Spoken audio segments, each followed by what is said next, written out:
What is up, Live Fighters? Welcome back to the channel. This is Live Fighters Anonymous. If you were looking for something educational today, go ahead and click away, because today we are talking about guns. There's a man with a gun over there, telling me I got to beware. I think it's time we stop, children. What's that sound? Everybody look what's going down. So, thank you guys for joining me as I probably get my first YouTube strike today, because we are not talking about just any guns, but we are going to talk about fighting guns and guns to fight with, all right? Unfortunately, that is the true reality of humanity. We have these tools to fight other bad human beings with. Some people are evil and they need to be destroyed.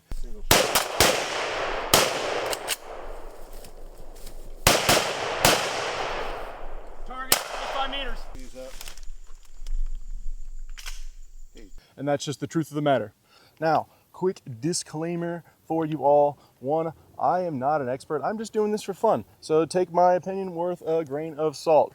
Two, I am poor, okay? I'm sorry. So my choices are gonna be budget choices. I might recommend a brand to you or something like that, but there's definitely gonna be a better brand for probably every piece of equipment that I've got in front of me right here, right now.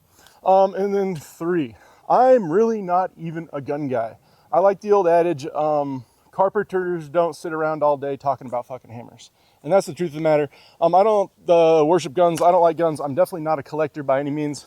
I kind of look at these as tools to participate in my hobby of light infantry shit. Again, we just need to be able to shoot, move, and communicate. So therefore, you need to be comfortable with the tools that enable shooting, moving, and communicating. So you see me with a rifle in my hands just as much as you'll see me with a ruck on my back and boots on my shoes, boots on my feet, as well as a radio in my hands. And I fucking hate radios. These are just a necessity of tools of the trade, and therefore they kind of need to be set up a certain way. Now, as I've said before, you see in the back here, I do belong to the Church of 30 Cal.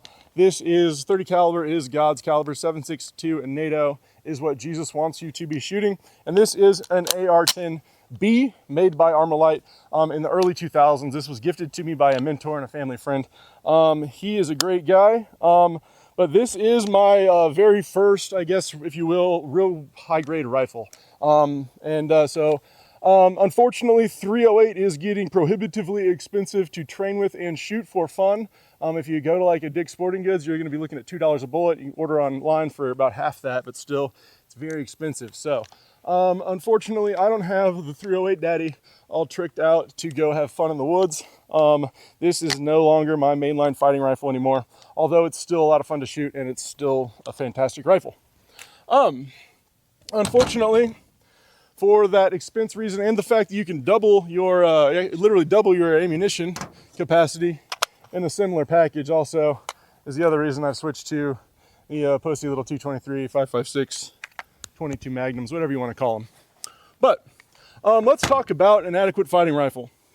Now, I've said in the past that all rifles need to be able to shoot in the darkness and in the daytime. So day and night capable rifles is what you want. It's dark half the time, all the time. So on a pistol, on my EDC, that is a flashlight. And here on this regular old 16-inch that I built out of just random parts, it is also a nice bright flashlight and a little red dot scope. But this is not my fighting rifle, if you will. This is just one I just kind of built out of spare parts I had laying around.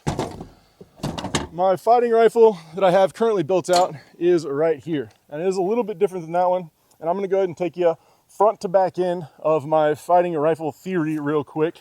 And we'll just kind of explain my choices on this rifle. So as you can see on the front end, we started with an A2 birdcage flash hider for a couple reasons. One, I'm poor. Two, a suppressor would be sweet, but I can't afford a suppressor and the ATF is gay. Three, and probably the biggest reason, is I'm a member of a group that does some blank fire training as well as live fire training, and you've got to wear protection when you're doing blank fire training. So if you've got an A2 birdcage adapter, you can easily use these USGI fun removers and put this on and now your rifle can shoot blanks and cycle blanks and go pop, pop, pop all day and night, and then it gets really, really dirty. It's a lot of fun. So that is why I've got the A2 birdcage adapter. I've also noticed that they perform pretty well as actual flash hiders. So there's some good YouTubers out there that ran some tests on the A2 flash hider, and I think they perform pretty well as a flash hider.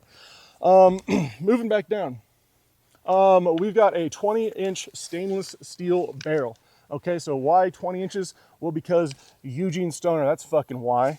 But no, I mean that kind of, but for real. The 22 bullet is much smaller. It relies on its speed as a projectile to deliver its energy. So I want to squeeze as much energy out of that cartridge as I can. And I don't know any math of the matter. You'd have to look at a good YouTuber like Overton Windex, but I'm telling you, you're going to get more energy out of your cartridge with the longer barrel. It's science, I think. So I go with the longer barrel. I like the rifle length, and I'm used to carrying that thing around, and it's heavy. So this thing, even with the added weight, is a goddamn dream to tote around all day. It doesn't weigh a damn thing. Moving back, just a long railed forend that I've got some mag pull furniture on, and I want to take you down to, obviously, I am wearing my support on I've got a Magpul bipod on here. Now, I'm not saying all guns need bipods or magnified optics, but I am telling you 3 things to make you shoot better overnight. 3 things, okay? The first thing is go shoot. Actually, just go shoot a little bit. Every shot, every time you pull the trigger, you're gonna pull it a little bit better. The next 2 things, you wanna be a better shot? It's 2024, get a magnified optic and a bipod. Don't argue with me about that. All long-range shooters use a magnified optic and a bipod, or some sort of bench rest or stable shooting platform, okay? If you bring a bipod with you, it's a little bit adjustable. It's not too heavy, and it's cheap. It fits all those issues of the stable shooting platform. I'm about 50-50 on just, having a ruck and throwing your ruck in front of you. But oftentimes, in reality, you're not with your ruck, or you need to get a little bit higher off your ruck or higher over some cover. The bipod can really help that. So I like just having the bipod because I really don't mind the weight at all. So, moving back on the rifle, you will see my laser beams. This is a China beam, okay? This is made in China, and this is an NGAL. This is a little ripoff of a much nicer laser that costs like $4,500 if you can find one on the civilian market. Now, I've seen some YouTubes where these are holding up pretty well, and my theory is that when we're shooting blanks at night, this will give me some sort of option. But again, you have to have some sort of option to shoot at night. This is a magnified optic. This is a primary arms 3x prism, and it does have some night vision settings that you can passively aim with. So if I take this guy and I extend it well beyond my tube of my PVS-14 and line it up, you can actually shoot through it. And I've done it, and it's not too awful. It's pretty bad, but it's not too awful. It's doable. Nothing you're gonna get done in a hurry quickly. But again, you've got to be able to shoot in day and nighttime conditions. So that's my aiming solutions. I've got an active aiming laser and a passive aiming with my just optic that can be done day or night. As well, the prisms have etched glass, so it doesn't rely on a battery. My only real battery reliance on this thing is the active aiming laser. Moving back down, everything is pretty much bone stock, mil spec throughout the receiver and the charging handle, bolt carrier group, all that. No fancy nothing really. I don't find it too important. And then all the way back to a real A2 stock. Why an A2 stock, you might ask? Because you can hide a bunch of Skittles back here.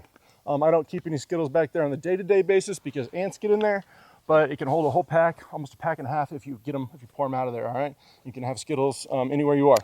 And be everybody's best friend. Finally and lastly, guys, I have a 2-point sling on here.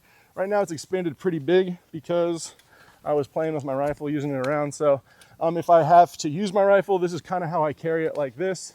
I can let it go and it stays, right here. It'll dangle. But if I need to go hands-free, I can just quickly swim through it, grab this, and then tighten it all the way down. And now we can patrol all day, do what we want, give hand and arm signals to our teammates, shit like that, okay? So a fighting rifle definitely, in my opinion, needs a couple things. It needs a good optic, some way to see and identify bad guys at range, because we want to stay at range. These are standoff weaponry. We want to use it at standoff ranges. A way to do that at nighttime as well. So day and night capable optics. A good stable shooting platform, however you achieve it, that can be achieved multiple ways. And then a good 2-point sling, just so you can actually comfortably go hands-free and stow your rifle, sling it, and do other things, because most of the things you're doing in the field are other things than shooting, okay? Things like navigating, or things like rendering aid, or carrying equipment, or loading trucks, just all sorts of other tasks that are done actually in the field other than, you know, using your rifle. And even when you are patrolling with your rifle, I'm telling you, most of the time it's just gonna sit right here like this. So you're just using these and using these. All right, guys. Well, I hope that was fun. I hope you guys didn't learn a damn thing. Stay sharp, rock on, and like and subscribe. Thank you.